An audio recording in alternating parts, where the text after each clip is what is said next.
ఈరోజు మనందరం గుర్తుపెట్టుకోవాల్సింది భూమి అంటే కేవలం ఒక ఆస్తి కాదు. ప్లీజ్ తమ్ముళ్ళు కూర్చోండి, ఎవరు లేరు కావాలని కన్ఫ్యూజ్ చేస్తున్నారు. కూర్చోండి, 10 నిమిషాల్లో మనం కంప్లీట్ చేసుకుందాం. మళ్ళీ నాకు వేరే కార్యక్రమాలు కూడా ఉన్నాయి, దయచేసి కూర్చోవాలి.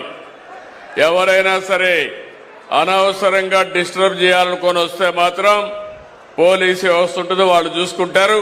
మీరు గమ్మన కూర్చోండి, మీరు ప్రశాంతంగా ఉండండి. ఎవరికైనా ఒకటే చెప్తున్నాను, ఎవరు చెప్పినా వింటాను. ఎవరైనా వచ్చి ప్రజలకు ఇబ్బంది పెట్టేట్టుగా లా అండ్ ఆర్డర్ మాత్రం డిస్టర్బ్ చేస్తే తాట తీస్తా.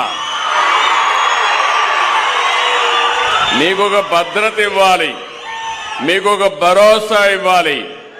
నేను చెప్పింది మీకు అర్థం కావాలి, మీ ఇబ్బందులు నాకు అర్థం కావాలి. మీ అందరికీ న్యాయం చేయడమే నా ఆలోచన, నా జీవితాశయం అని మరొక్కసారి తెలియజేస్తున్నా.